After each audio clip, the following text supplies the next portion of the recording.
Selamat pagi anak-anak, perkenalkan nama Ibu Niko Mangdian Estarini. Hari ini Ibu akan mengajar tentang praktik pengenalan alat-alat kesehatan atau disingkat dengan ALKES. Mungkin sebelumnya kalian sudah pernah mendapatkan materi atau slide tentang ALKES di classroom. Tapi hari ini Ibu akan memperkenalkan langsung alat dan fungsi dari masing-masing alat kesehatan. Yang pertama, Ibu akan jelaskan tentang alat kesehatan mobilisasi. Jadi di sini ini namanya adalah tongkat ya atau kruk, biasanya digunakan untuk membantu pasien berjalan.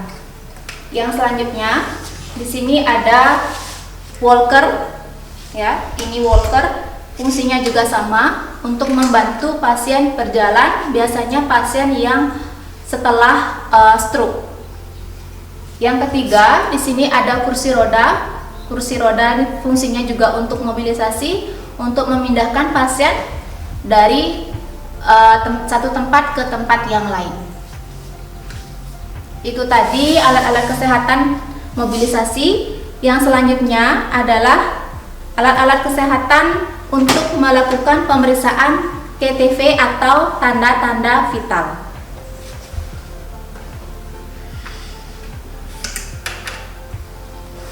Yang pertama di sini ada tensimeter. Ya, tensimeter di sini yang Ibu perlihatkan di sini adalah tensimeter jarum.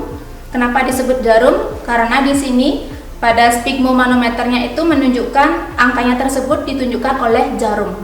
Sebenarnya tensimeter itu ada tensimeter air raksa, tensimeter jarum, dan tensimeter digital. Yang Ibu perkenalkan kali ini adalah tensimeter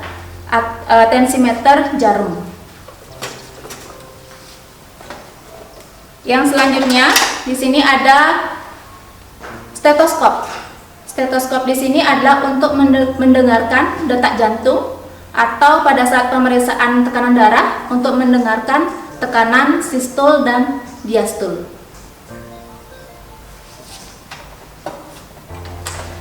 Selanjutnya, di sini ada termometer. Di sini ada dua jenis termometer yang Ibu perkenalkan. Yang pertama adalah termometer air raksa. Ya, jadi kalau kalian masih belajar, sebaiknya gunakanlah termometer air raksa. Suhunya dari 35 derajat Celcius sampai 42 derajat Celcius. Jika kalian menggunakan termometer air raksa ini harus hati-hati karena jika terbentur dengan benda keras dia mudah pecah. Termometer yang selanjutnya di sini ada termometer digital. Jadi penggunaannya hanya tinggal dipencet, termometer sudah akan mengukur sendiri suhu tubuh pasien tersebut. Jika nanti sudah selesai akan dia berbunyi. Yang selanjutnya Ibu akan perkenalkan alat-alat stainless yang ada di depan Ibu. Yang pertama adalah bengkok. Ya, ini bengkok adalah fungsinya sebagai tempat sampah medis sementara. Contohnya kalau kalian sedang melakukan perawatan luka, sedang melakukan injeksi, jadi cukup membawa bengkok sebagai tempat sampah. Yang kedua ada kom atau disebut dengan cucing. Ya, biasanya di sini fungsinya kom ini fungsinya adalah untuk meletakkan betadin, untuk meletakkan cairan atau untuk meletakkan kasa. Yang ketiga ada korentang. Korentang dan tempat. Ini namanya korentang dan ini tempatnya. Ya, korentang di sini ya harus steril. Karena apa? Karena korentang ini untuk mengambil alat-alat yang yang sudah disterilkan dari alat sterilisator. Yang selanjutnya ada kupet. Kupet di sini fungsinya adalah untuk meletakkan alat-alat medis atau meletakkan alat-alat yang steril. Di dalam kupet di sini ada alat stainless. Ini disebut sebagai pinset. Ada dua pinset tetapi berbeda. Jadi perbedaan antara pinset anatomi dengan pinset chirurgi, kalau pinset anatomis tidak ada cangkangnya. Sedangkan yang chirurgi di sini ada cangkangnya. Ya, ini pinset anatomi yang tidak ada cangkangnya dan pinset chirurgi yang ada cangkangnya. Fungsi dari pinset anatomis adalah untuk mengambil perban atau mengambil kapas Sedangkan kalau fungsi dari pinset chirurgi adalah untuk mengangkat jaringan pada saat kita melakukan perawatan luka. Yang selanjutnya, di sini ada gunting, ya. Ada 2 gunting yang Ibu bawa, tetapi bentuknya berbeda. Yang satu adalah gunting perban, fungsinya adalah untuk memunting perban atau kasa. Dan yang satunya lagi adalah, jadi bentuknya runcing, ya. Ini adalah gunting jaringan untuk menggunting jaringan pada saat perawatan luka. Yang selanjutnya adalah klem arteri. Klem arteri ini berbeda dengan gunting tadi. Jadi pada klem di bagian ini, pinggir-pinggirnya ini ada geriginya, ya. Klem arteri ini fungsinya adalah untuk menjepit tali pusat pada saat perawatan tali pusat bayi yang baru lahir. Terus yang selanjutnya, ini adalah spatel lidah atau bahasa Indonesianya adalah sudip lidah. Jadi spatel lidah ini fungsinya adalah untuk menekan lidah pasien, ya, atau merangsang muntah pada pasien. Ini. Selanjutnya Ibu akan memperkenalkan yang di sini adalah ada alat kirbat es. Jadi biasanya digunakan untuk pasien-pasien yang cedera atau kesleo, ya. Dalam kirbat es ini yang diisi adalah es batu, ya. Yang kedua yaitu ada buli-buli panas atau disingkat dengan WWZ. Dalam buli-buli panas ini diisi air hangat, ya. Fungsinya buli-buli panas ini adalah untuk mengkompres, ya, pada pasien yang nyeri perut atau bahkan nyeri punggung. Selanjutnya di sini ada alat yang namanya mikrotois, ya. Mikrotois di sini adalah biasanya dipasang di tembok untuk mengukur tinggi badan pasien. Yang selanjutnya ini adalah alat funduskup, ya. Funduskup ini adalah untuk mendengarkan detak jantung bayi. Jadi funduskup ini ditempelkan di perut ibu hamil untuk mendengarkan detak jantung bayi. Namun saat ini funduskup sudah jarang digunakan karena sudah ada alat yang lebih canggih disebut sebagai alat Doppler, juga fungsinya sama untuk mendengarkan detak jantung janin.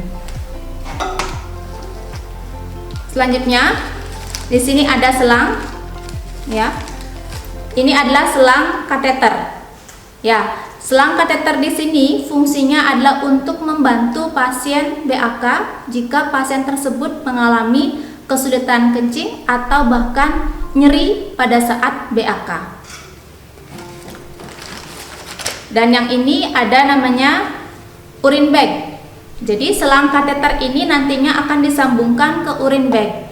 Apa fungsi dari urine bag? Urine bag di sini fungsinya adalah untuk menampung urin pasien. Ya, jadi di sini terlihat warna urin pasien dan terlihat jumlah dari urin pasien.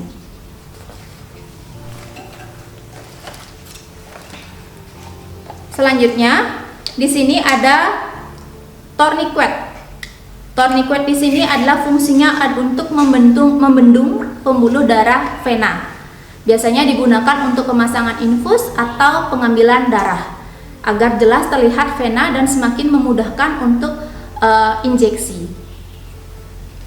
Di sini ada aboket, ya. Aboket di sini adalah jarum yang digunakan pada saat pemasangan infus. Kalau yang ini adalah spike, ya. Spike ini adalah fungsinya untuk mengambil cairan atau memasukkan cairan ke dalam tubuh pasien. Jadi spike, ya. Spike di sini ada bagiannya. Ini adalah siringnya, ya, dan ini adalah jarumnya, ya. Hati-hati pada saat menggunakan spike. Spike ini ada ukurannya dari 1 cc, 3 cc, 5 cc, 10 cc, 20 cc, dan yang paling besar adalah 50 cc. Kita boleh menggunakan spike tergantung dari kebutuhan kita. Selanjutnya ada wing needle. Jadi wing needle ini adalah jarum bersayap, biasanya digunakan pada pasien-pasien bayi karena dia jarumnya kecil Jadi ini biasanya digunakan untuk pada pasien bayi atau pada pasien anak-anak. Selanjutnya ada vakum darah, ya. Vakum darah di sini fungsinya adalah untuk menyimpan darah yang sudah diambil dari pasien, diletakkan di vakum darah. Fungsinya adalah agar darah tidak membeku, ya. Nah, selanjutnya di sini ada infuset. Ya, infuset ini jelas nantinya akan digunakan pada saat pemasangan infus. Jadi begitu tadi kalian pada perawat nanti akan memasukkan aboket ini akan disambungkan ke infuset. Ya, setelah disambungkan ke infuset nanti akan dimasukkan ke dalam cairan infus. Jadi ini adalah satu set. Ya.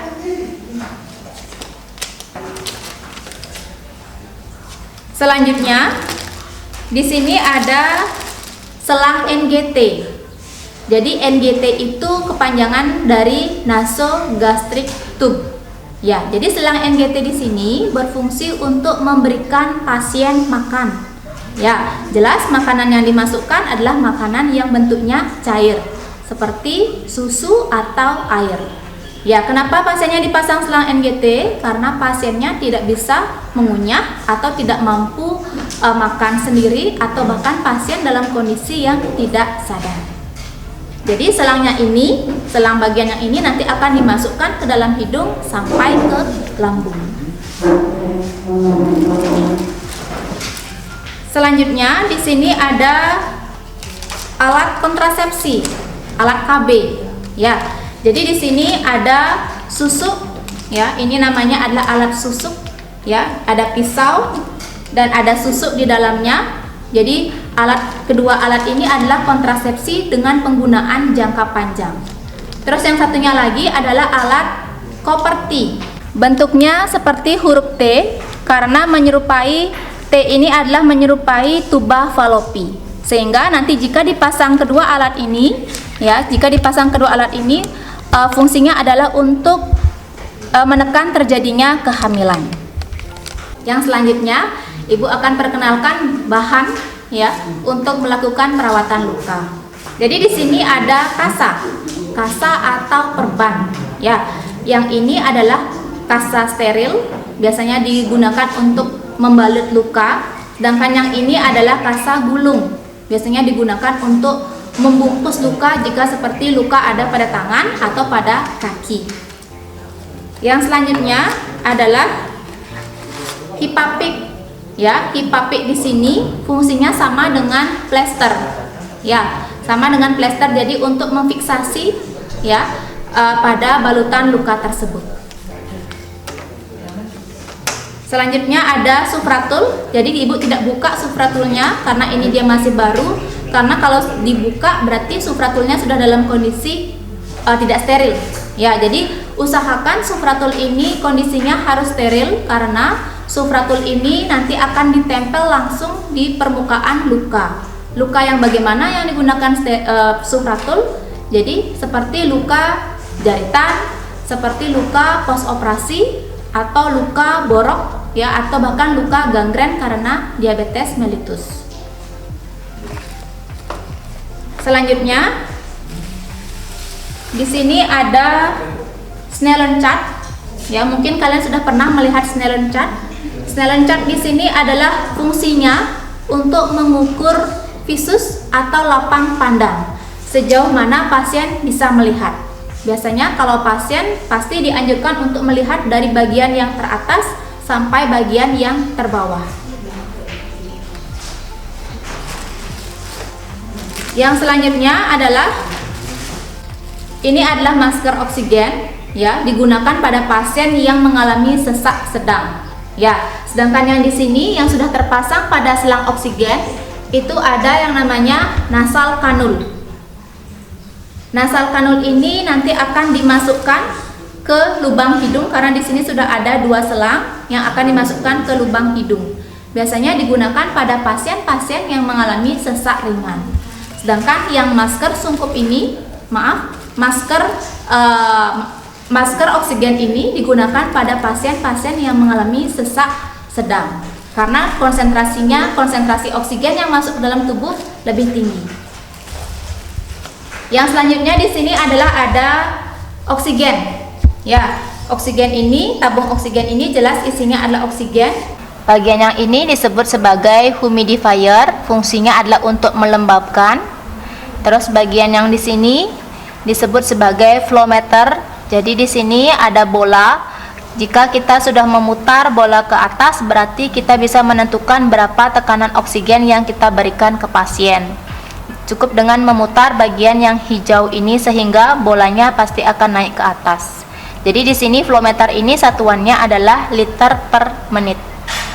Yang selanjutnya, Ibu akan perkenalkan alat tromol. Jadi ini namanya adalah alat tromol. Tromol ini fungsinya untuk meletakkan kasa. Ya, kasa ini untuk disteril dan nantinya tromol ini akan dimasukkan ke dalam sterilisator. Ya.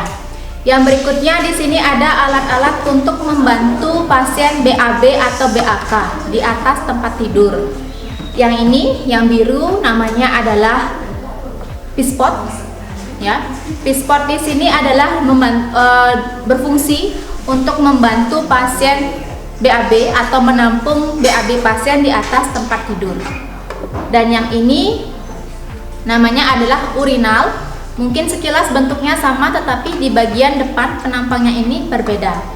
Jadi yang ini, bagian bulat ini adalah untuk urinal pria, untuk menampung atau membantu pasien BAK. Sedangkan yang ini, yang penampangnya seperti ini adalah urinal wanita, fungsinya juga sama untuk membantu pasien BAK. Yang selanjutnya, di sini ada APD. Mungkin kalian semua sudah tahu APD apa saja. Yang pertama ada handscoon, ya.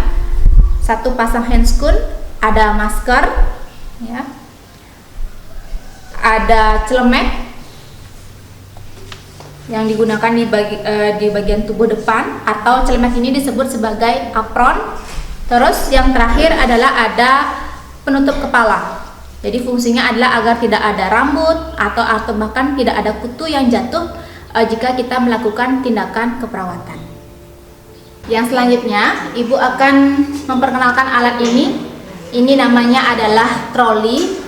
Troli di sini fungsinya adalah untuk menempatkan alat-alat medis yang nantinya bisa kita bawa ke tempat pasien atau kita bisa letakkan di ruang perawat. Ya, ini namanya adalah troli. Yang terakhir, Ibu akan perkenalkan bed pasien. Pasti kalian semua sudah tahu apa fungsi dari bed pasien. Fungsinya adalah untuk pasien beristirahat.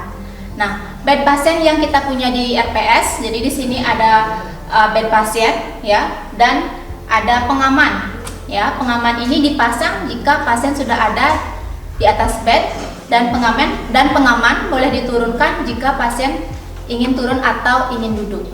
Ya. Jadi di sini bagian kepala dan bagian kaki bed pasien bisa dinaik turunkan, diatur di bagian kaki pasien.